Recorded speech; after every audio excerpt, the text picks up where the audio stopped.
باید ووایم چې موږ د پاکستان سره درې ډوله اقتصادي اړیکې لرو. لومړی تجارتي اړیکې دي چې مستقیما موږ د پاکستان سره واردات او صادرات لرو. پاکستان زموږ لپاره ښه مارکیټ دی، موږ پاکستان ته صادرات لرو. بل افغانستان د پاکستان لپاره څلورم لوی مارکیټ دی چې موږ ډیر واردات د پاکستان څخه افغانستان ته لرو.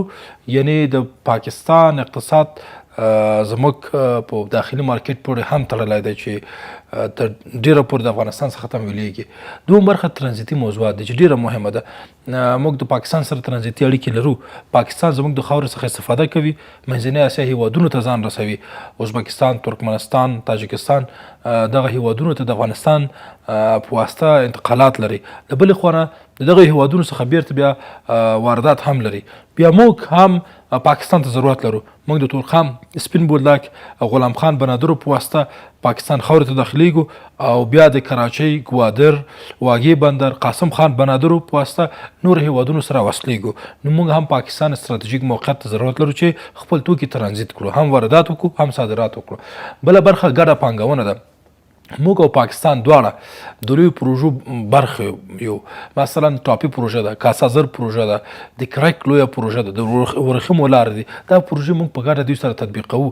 د همدارنګه ګډه پانګونه د کرښې هغه غاړې ته موږ لرو، په پیښور کې، کوټه، خیبر پښتونخوا، بلوچستان، همدغسې سوات، همدغسې مرې کې او دغه ترڅنګ په کراچۍ او لاهور کې او اسلام آباد کې موږ ګډې پانګونې لرو. د دلته په افغانستان کې هم په ننګرهار، خوست، پکتیکا او په کونړ او لغمان ځایونو کې، حتی په کابل کې موږ دوی سره ګډه پانګونې کړې دي. نو دغه ټول هغه موارد دي چې اوس د جدي ستونزو سره مخامخ دي، ګواښ سره مخامخ دی. له دې نه مخکې یو پلاوی لاړ پاکستان ته، د افغانستان څخه هغوی سره وکتل، د افغانستان ستونزې هغوی سره شریک سول. دغه د له نیکه مرغه خپله صدر اعظم راځي، عمران خان دلته راځي. زما غوښتنه دا ده او زما امید هم دا ده چې افغان حکومت باید وکولی سي چې خپل د اقتصادي ډیپلوماسۍ څخه استفاده وکړي او عمران خان او دغه ډلې ته باید قناعت ورکړي چې دواړه هیوادونه د خپلو ګډو منافعو په خاطر باید یو منظم میکانیزم جوړ کړي او دغه میکانیزم په واسطه باید دوی پر مخ لاړ سي. نه پاکستان او هم نه افغانستان هیڅ یو باید سرغړونه ونه کړي او دې لپاره یو درېمګړی فشار هم باید کېنول سي. مثلا که چیرې هر یو تخلف کوي نو درېمګړی هیواد وي یا سازمان وي، ملل متحد وي، هر څه وي، یا د سوداګرۍ نړیوال سازمان وي، دوی باید مداخله وکړي چې تاسو په دغه برخه کې د اصولو خلاف کار کړی، تر څو پرې نه دي چې دا مخالفتونه بیا یو ځل وزېږي. خو خبره ده پسرلی صاحب، پخوا هم سفرونه سوي دي دواړو هیوادونو ترمنځ، پر سوداګرۍ اړیکو پیاوړتیا باندې خبرې شوي دي.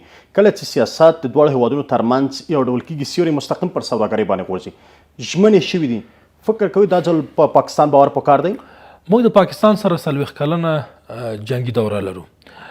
پاکستان موږ ته ستونزې جوړ کړي دي، موږ هم پاکستان ته ستونزې جوړې کړي دي. پاکستان که چیرې موږ باندې لارې بندې کړي دي او موږ ته اجازه نه ده راکړې چې هاخوا ته ولاړ سو، د پاکستان خاورې نه استفاده وکړو. موږ هم په داخل کې دا تبلیغات کړي چې پاکستاني توکي مه کاروئ او حد اقل څومره چې زموږ په توان کې ستونزې ورته جوړې کړي دي. موږ د جنګ په حالت کې یو، بدبختانه لا تر اوسه پورې هم دوام لري. دغه وروستۍ د سولې موضوعات فکر کوم یو ځای اندازه تاثیرات په اقتصادي اړیکو باندې هم لرل، یو اندازه نرمښت د پاکستان لخوا هم ښودل سوی. یعنی دواړه هیوادونه 40 کالو څخه وروسته دې نتیجې ته رسېدلي دي چې جنګ د حل لاره هم نه ده. بله دا ده چې تر کوم وخته پورې به جنګ وي. همدا اوس په جنګ کې پاکستان هم تاوان کوي، افغانستان هم تاوان کوي. پاکستان شدیداً د پاکستان فابریکو ګاز ته ضرورت لري، برق ته ضرورت لري او دا برق د افغانستان زړه نه چې تېر نه سي، بل لاره نه لري چې پاکستان ګروپونه او کورونه او فابریکې پرې روښانه سي وچلېږي. پاکستان د خپل ګټو په خاطر هم مجبور ده چې راشي د افغان حکومت سره کښېني او افغان حکومت هم د خپلو ګټو څخه مجبور دی، باید دوی سره کښېني. موږ د پاکستان ستراتیژیک موقعیت ته شدیداً ضرورت لرو. که چیرې د پاکستان موقعیت موږ دپاره مشکل نه وای جوړ کړی او دلته موږ ستونزې نه درلود، هوایي دهلیزونه هېڅ معنا نه درلود، موږ د ځمکې د لارې په ډېر په اسانۍ سره هند سره وصلېږو، چین سره وصلېږو او نورو اروپایي هیوادونو سره وصلېږو. د پاکستان په واسطه موږ بهر ته لاره پیدا کوو. د چابهار بندر جوړ سو، چابهار هغه درله نوې ده، مشکلات لري. موږ د مجبوریت ضرورت نه په چابهار باندې فوکس وکړه، هند سره لاس ورکړه، ایران سره لاس ورکړه چې تر څو دا لاره پرانستل سي. یا مثلا د مجبوریت موږ د بندر عباس استفاده کوو، همدا اوس توکي چې موږ د پاکستان د لارې افغانستان ته واردوو د کراچۍ بندر د لارې، موږ ته هم اسانه تمامېږي هم ارزانه تمامېږي که چیرې مشکلات نه وي. بندر عباس موږ ته ډېر لرې تمامېږي. خو د دواړو دپاره دا ډیره مهمه ده چې دوی سره کینی. دغه 40 کالونو کې هم پاکستان هم افغانستان ډیر څه د لاسه ورکړي، ګټې هم د لاسه ورکړي. ممکن پاکستان نظامی ګټه ترلاسه کړې وي، سیاسي ګټه ترلاسه کړې وي، په نړیواله کچه خپل قدرت حفظ کړی وي د افغانستان پر وړاندې. ولې اوس وخت چې دوی باید سره کینی؟ بل دا ده چې هم پاکستان هم افغانستان سخت د چین نه مجبور دي. چین د پاکستان ډیر ستراتیژیک ملګری دی. دوی د ورېښمو لاره چې جوړوي په 2014 کال کې افتتاح شوه، اوس باید دا تطبیق سي او تطبیق د افغانستان نه پرته ډیر سخت دی. افغانستان، پاکستان، انډیا دا ټول پکې شامل دي. نو دغه د لویو پروژو د تطبیق لپاره همدارنګه د کرک پروژه چې د جنوبي اسیا هیوادونو پروژه ده، د دې لپاره ضرور ده چې دوی سره کینی او تفاهم وکړي او باثباته اړیکې باید ولري. خو دلته خبرو د ستونزې د هواري لپاره خبر کیږي، لا هم افغان موټر توکو نه ډک دي، په تورخم کې ولاړ دي. خبرې کیږي ولې عمل نه دی شوی؟ ولې اجازه نه ورکول کیږي؟ پاکستان په دغه تیرو 10 کلونو کې په همدغه تورن دی چې د عمل او د خبرو ترمنځ واټن ډیر زیات دی. ژمنې کوي عمل پکې نشته. پاکستان یوازې یو شی پیژني، خپل منافع، خپل ګټې. بدبختانه وخت نه وخت موږ ته ستونزې جوړ سوي دي. دې خواته موږ هم باید دا ومنو چې موږ کې مشکل شته. واقعي نه کله چې تاسو مانه تحلیل غوښتنه کوئ، زه باید بیطرفانه تحلیل وکړم. زموږ موټر هم مشکلات لري، زموږ سوداګر مشکلات لري او زموږ سیستمونه مشکل لري، زموږ دولت مشکل لري، په داخل کې فساد شته دی، ګمرکي برخو کې موږ مشکل لرو. همدا اوس داسې راپورونه لرم چې د پیازو په بوجیو کې داسې شیان بارېږي، یا خواته لیږدول کېږي چې انسانان پکې بارېږي. دا خو دا نور مواد خو پرېږده. نو دغه ټول هغه څه دي چې بیا مشکلات جوړوي. موږ هم د دې سبب کېږي تر څو پاکستان دغسې یو اقدام وکړي او ځینې ځایونو کې پاکستان خپل د ګټو په خاطر او دې دپاره چې مثلا هلته خاکپولي اخلي، پیسې اخلي، هر کانټینر نه $1.5 اخلي، دا هم سبب کېږي چې تر څو دا مشکلات جوړ کړي. بیا په لوړه کې په سر کې تر ټولو نه مهمه دا ده چې سیاسي ترنګلتیا د دې سبب کېږي تر څو دا مشکلات اوج ته ورسېږي. پاکستان د اقتصادي فشارونو نه استفاده کوي، د نظامي فشارونو نه استفاده کوي، سیاسي فشار نه استفاده کوي تر څو خپل اهداف ته ځان ورسوي. په دې وروستیو کې لږ داسې معلومیږي چې د دواړو حکومتونو ترمنځ نرمښت رامنځته شوی، مشخصا چې د داودزی صاحب دا مسؤلیت په غاړه اخیستی، دا راشه درشه ډېره سوې ده. خدای وکړي چې موږ د پاکستان سره یو نتیجې ته ورسېږو.